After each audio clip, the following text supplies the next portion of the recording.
Então vamos lá, pessoal. Continuando, né? A gente já achou aí o valor das reações, das 3 reações necessárias. Então vamos para o diagrama. Aqui nesse caso, se fosse cortante, mesmo esquema, tem que ter aí o sentido adotado, né? Toda grelha você tem que seguir um sentido para que você encontre o diagrama. Se você adotar outro sentido, vai inverter o diagrama, como a gente já tem conhecimento. Se você reparar, ó, se você começar aqui, vai dar um diagrama. Se eu começar aqui, vai inverter, né? Os valores não podem mudar, mas pode haver inversão. Então vamos lá. Eu vou começar aqui de cima. 1 kN durante 2 metros, 1 vezes 2, 2. Então aqui no esforço cortante, eu tenho um triângulo que vai até o 2, negativo. Depois eu não tenho nenhuma força. Então eu vou até aqui, ó, até em B, constante. Então, aqui é negativo. E aqui foi menos 2. Eu posso colocar só 2, porque lá dentro do diagrama já está sinal. E aí eu tenho a reação de apoio que é menos 2. Então, do menos 2 com menos 2, eu venho cá para o menos 4.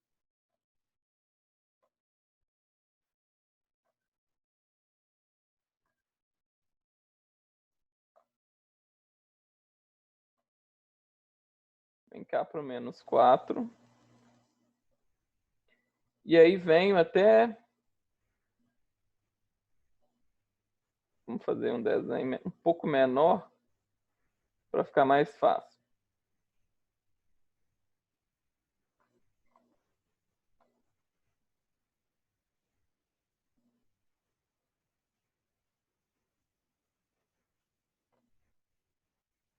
Depois eu volto colocando os valores. Então, aqui desce para o menos 4. E aí eu venho até aqui.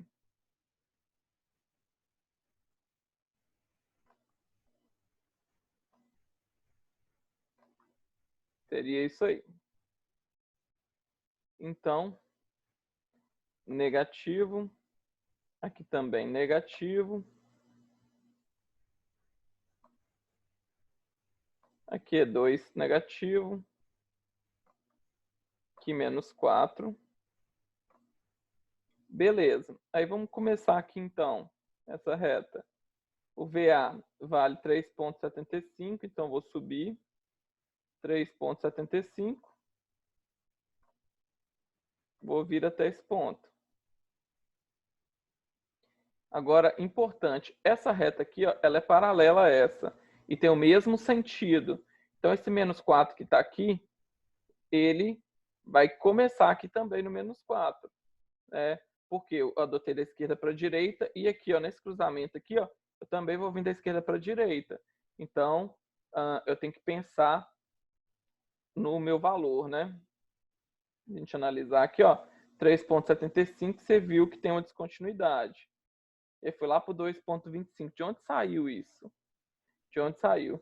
Saiu daqui, ó. Eu estava aqui no menos 2, e aí com menos 4, menos 6, e eu estou no 3,75 positivo.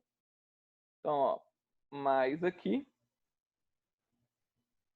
3,75, com menos 6, eu vou lá para o menos 2,25. E aí eu venho, não tenho nada mais, até chegar em VC, que eu tenho 4,25 positivo. Lembrando que aqui é negativo, menos 2,25, com mais 4,25, vou lá para o mais 2. Aí sobe aqui.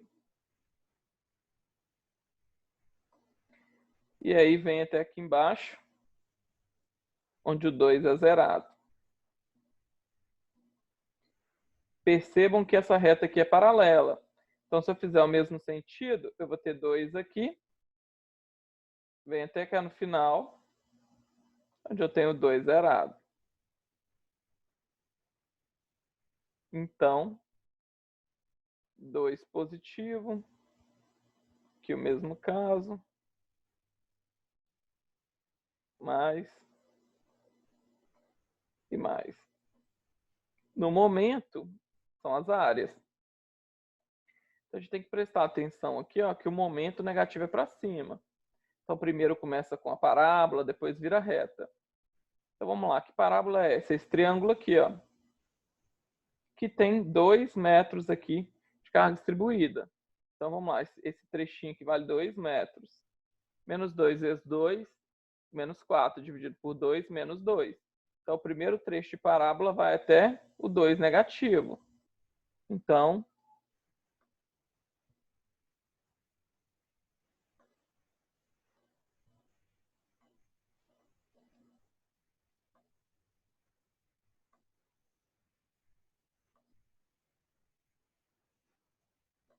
seria isso aqui, ó.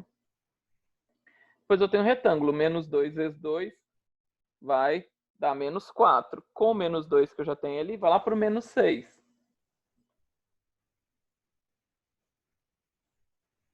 Aí já é uma reta, né?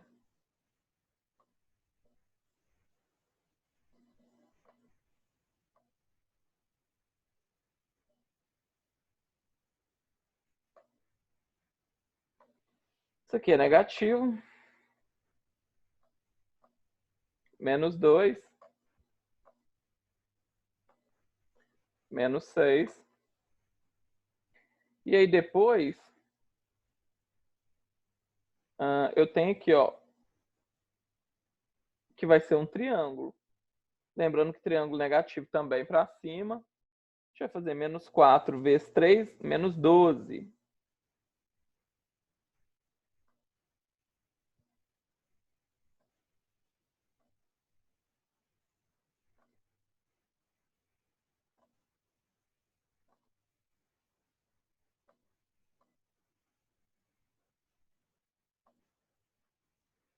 Depois, quando a gente fizer 3,75 vezes essa distância de 4, vai dar quanto? Ó, 15, né?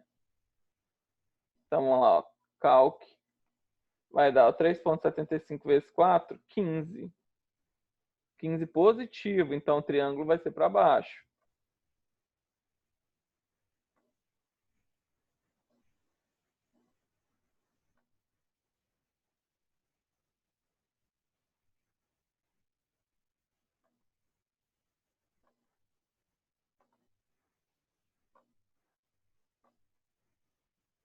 E a gente tem que pensar o seguinte, esse menos 6, ele vem para cá.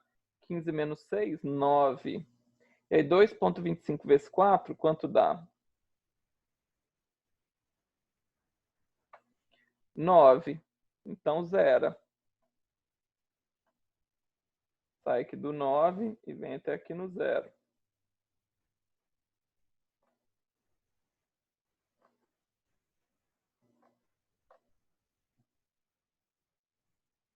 Espera aí que alguém falou aqui.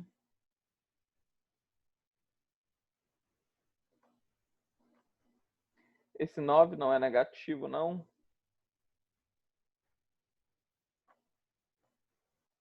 Espera aí um minutinho.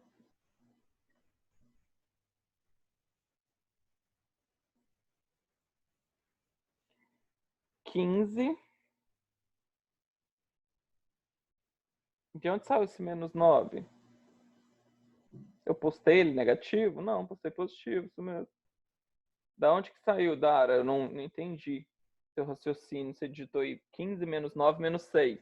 Só existe o 15 menos 6. Da onde saiu esse menos 9?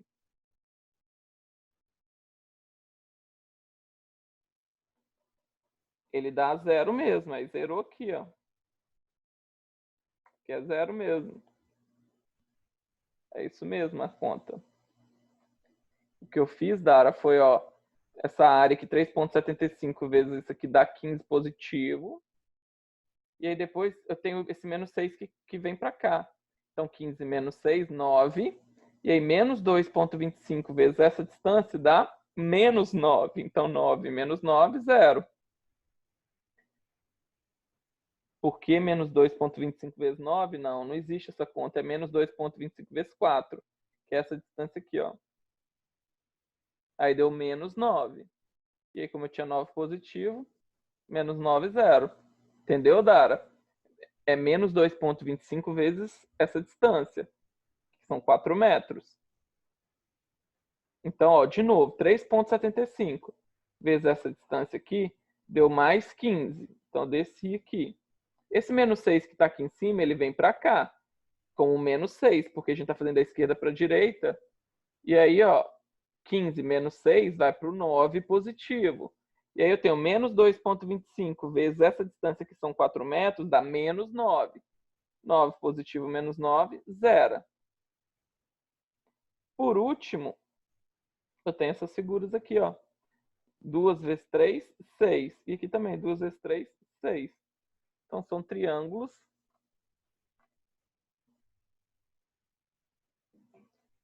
que valem 6 e 6.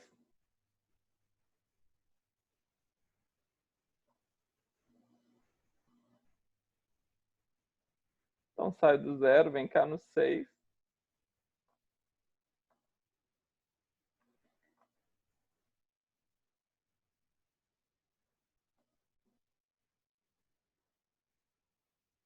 Podem perguntar, pessoal, dúvidas?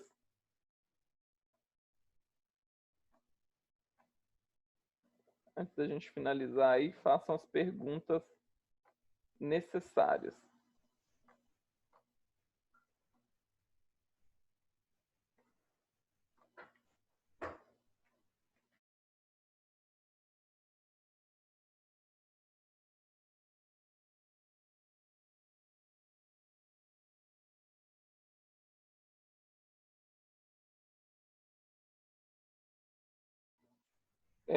Tiago, não tem problema, tá? Depois eu vejo lá o que você fez, mas fique tranquilo.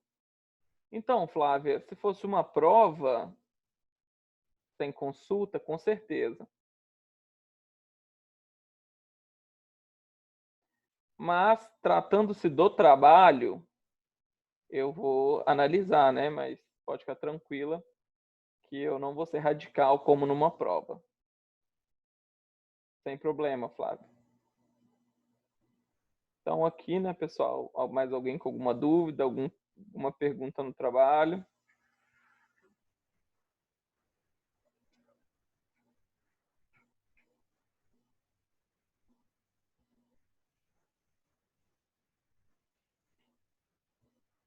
Ok, então. Então, deixa eu fechar aqui. E aí a gente começa com o nosso conteúdo novo.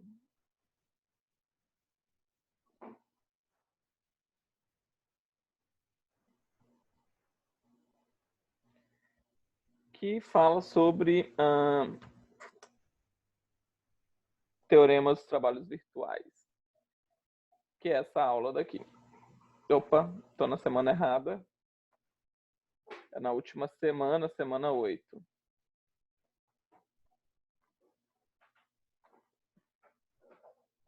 Então, nossa aula 5 é exatamente essa daqui. Não vou abrir o PDF, não. Vou abrir meu PowerPoint. Que bom que você gostou, Flávia. Qualquer dúvida também, depois é só deixar no fórum ou via mensagem.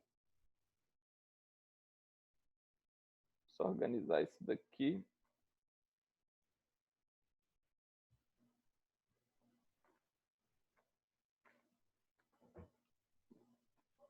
Vou explicar com a minha aula de slide por conta das imagens.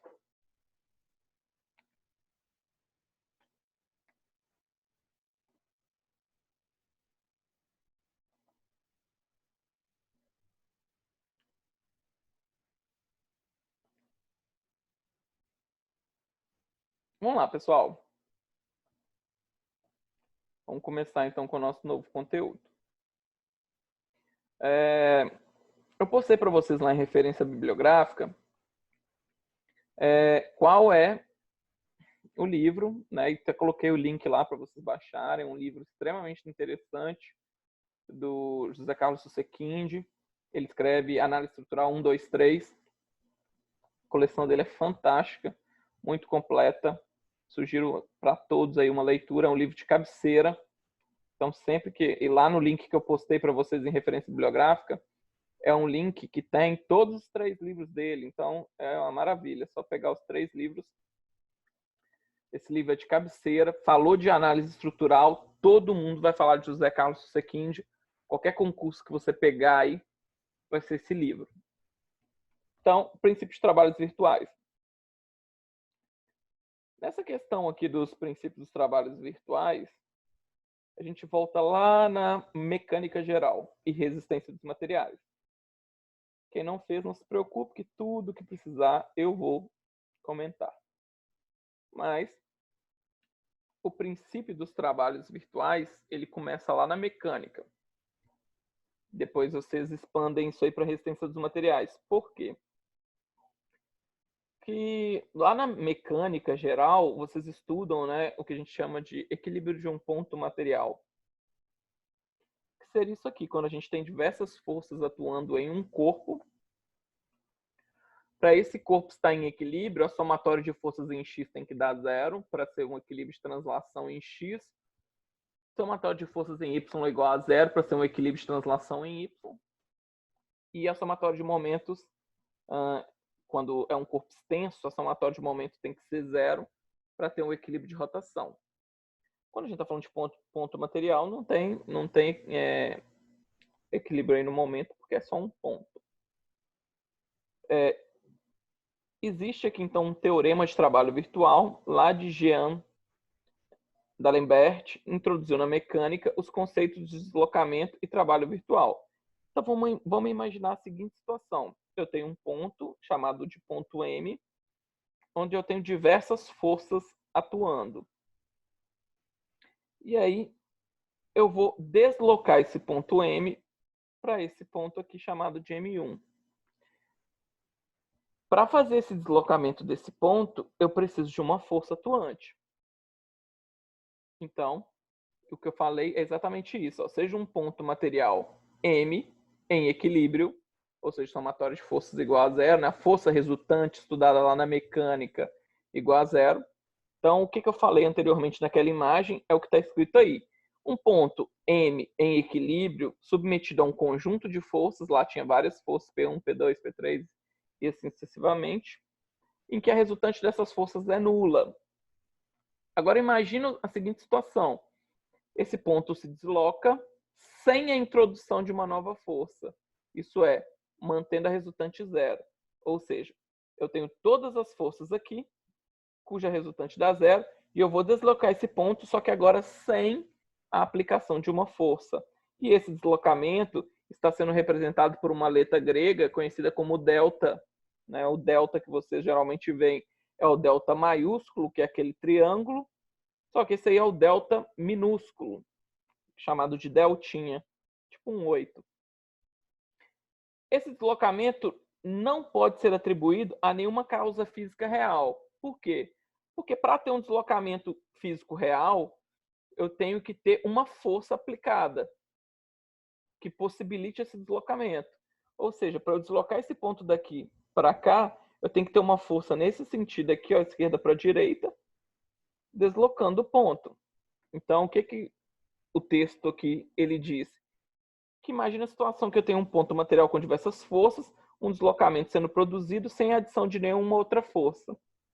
Isso aí não pode acontecer por nenhuma causa física real, né? Porque para haver um deslocamento real, eu preciso de uma força para realizar esse deslocamento. Então, trataremos nessa situação o deslocamento conhecido como deltinha, como uma entidade puramente matemática, a qual chamaremos de deslocamento virtual. Esse é o conceito principal. Até negritar isso daqui. Então, se a gente pegar essa imagem anteriormente e analisar ela, para produzir esse deslocamento conhecido como deltinha, eu preciso da aplicação de uma força. Só que essa força não está acontecendo.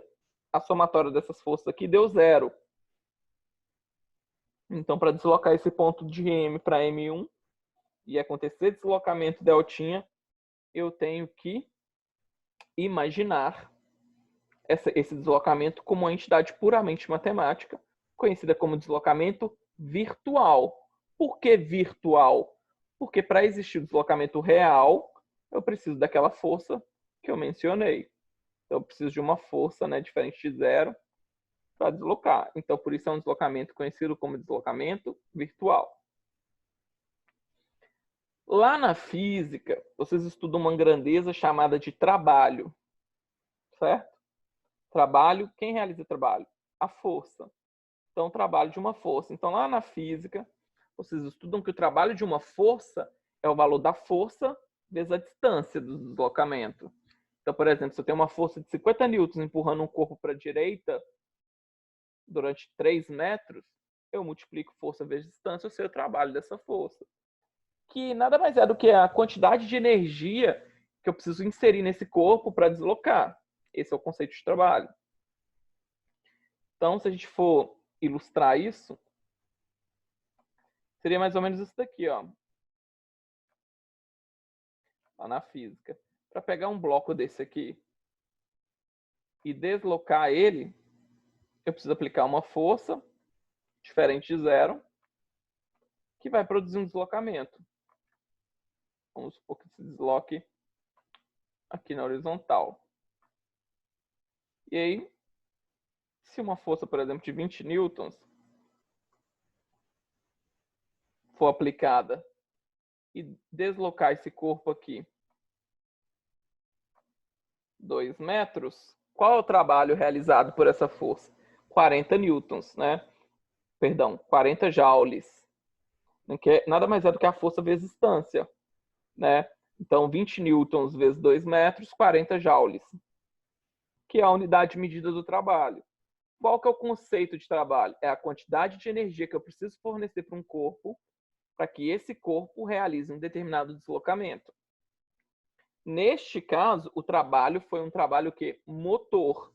Por quê? Porque essa força que eu estou desenhando aí, ela foi uma força que ajudou no deslocamento que eu estava querendo. Ou seja, o objetivo não era deslocar esse bloco daqui a aqui, essa força ajudou. Então, é um deslocamento, é um trabalho motor, porque a força foi e auxiliou esse deslocamento. Então, 40 joules seria a quantidade de energia necessária para produzir esse deslocamento. Só para vocês relembrarem o conceito de trabalho. Então, voltando para o trabalho virtual. O trabalho virtual, que é chamado de W aqui, ó, realizado pelo conjunto de forças daquela imagem, primeira imagem que eu mostrei, daquelas forças reais, que atua sobre um ponto M, um ponto material, quando ele sofre um deslocamento virtual que a gente chamou de deltinha, o trabalho vai ser a força vezes deslocamento, que no nosso caso, trabalho chamado de W, a resultante das forças a gente chama de FR, né, força resultante ou só R, vezes distância. Então, o trabalho ele é força vezes distância, que no caso aqui a distância foi chamada de delta minúsculo. Exatamente essa expressão aqui.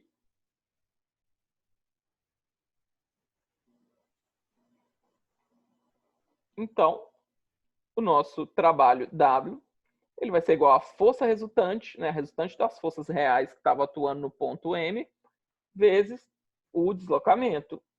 E esse trabalho ele tem que dar zero.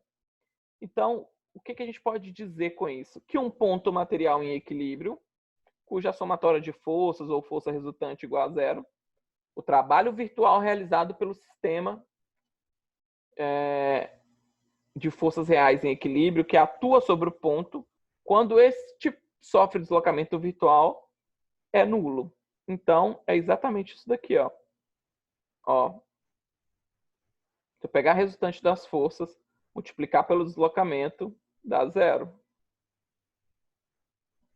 Isso daqui. E aí, essa expressão é esse texto em negrito. Um ponto material em equilíbrio, força resultante zero. O trabalho virtual realizado pelo sistema de forças reais em equilíbrio que atua sobre esse ponto, quando este sofre um deslocamento virtual arbitrário qualquer, é nulo. chamamos esse princípio de princípio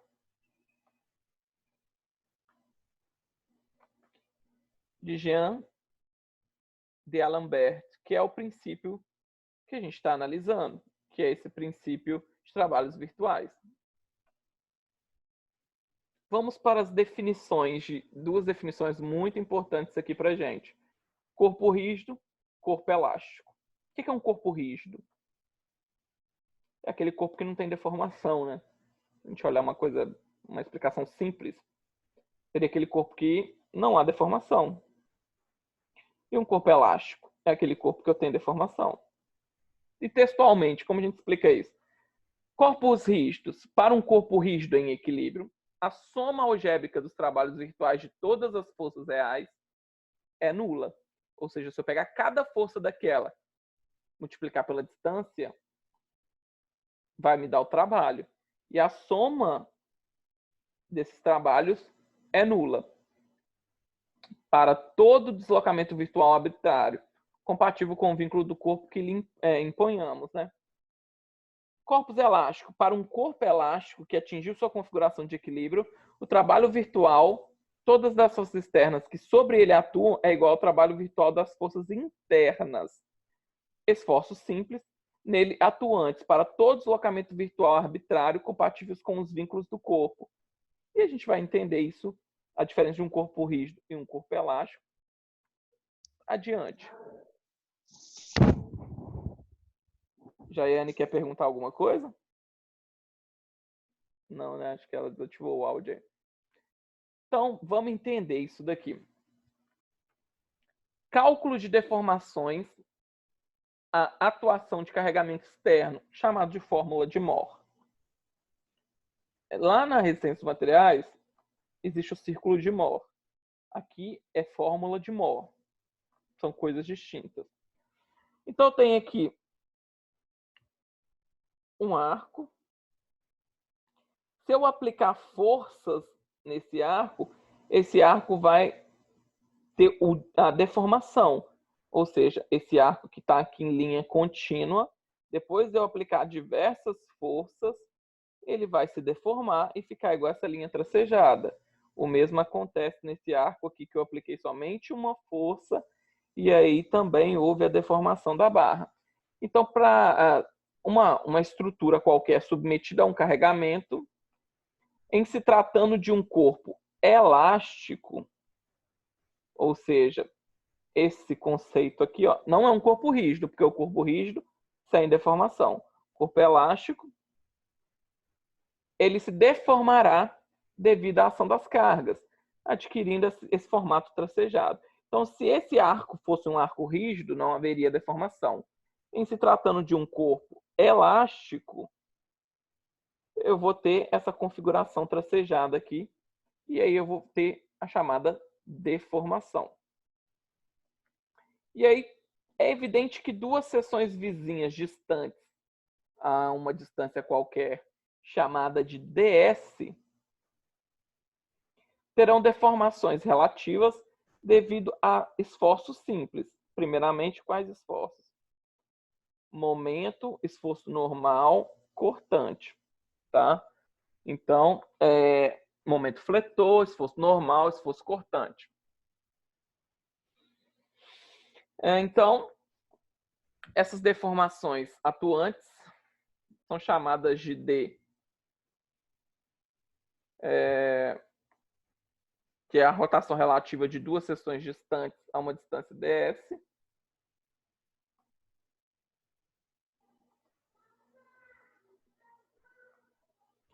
Devido ao momento, né? O delta, que agora já é um delta maiúsculo, deslocamento axial relativo. Estou negritando tudo aqui para ficar mais fácil de ver as nomenclaturas. Deslocamento axial relativo de duas seções distantes a uma distância ds, devido ao esforço normal. Então, primeiramente, ó, esse D aqui é a análise com relação ao momento. O delta maiúsculo é a análise com relação ao esforço normal. E o DH, deslizamento das duas seções referente ao esforço cortante, que foi chamado de Q. Então, vamos colocar em negrito. Ó. Esse D, esse deslocamento é referente à grandeza M. Esse deslocamento é referente à grandeza N. E esse último deslocamento, chamado de DH, é referente à grandeza Q. Os valores dessas deformações podem ser calculados. Como é feito o cálculo?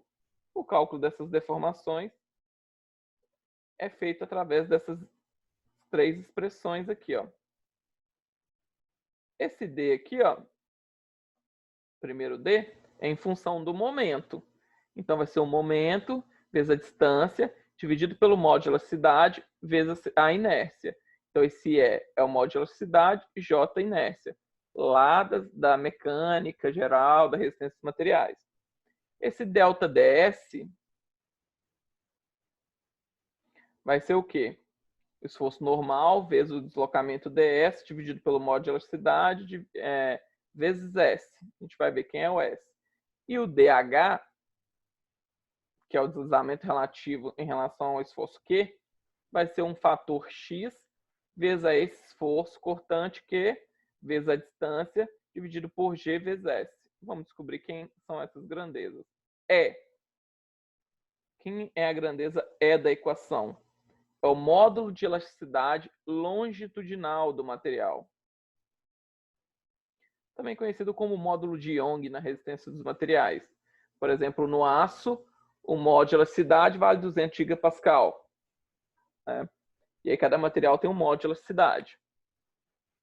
O G também é o módulo de elasticidade, só que aqui é o módulo de elasticidade transversal. Então, peraí, para calcular o deslocamento produzido pelo momento, eu uso o módulo de elasticidade longitudinal. Já para calcular em função do esforço cortante, eu uso o módulo de elasticidade transversal. J refere-se ao momento de inércia da seção transversal em relação ao seu eixo neutro. Né? Então, é o momento de inércia lá da resistência dos materiais.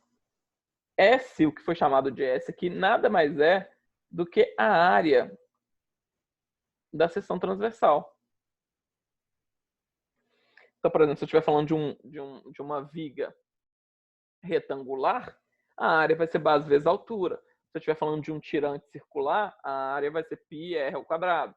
Então, depende de qual é o elemento. O x da equação,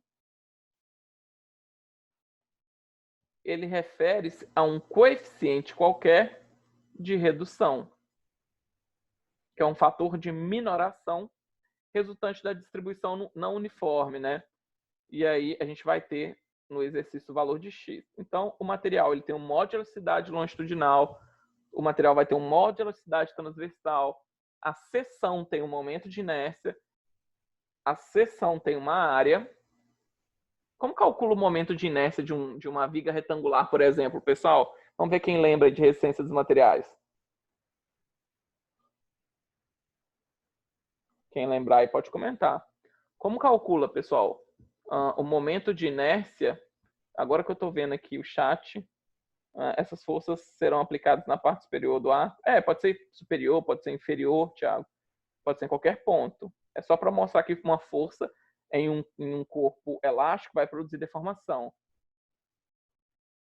Lucas, sim, vão ter. Por exemplo, o módulo de elasticidade depende do material. Então, o aço, por exemplo, tem um módulo de elasticidade longitudinal 200.000 MPa.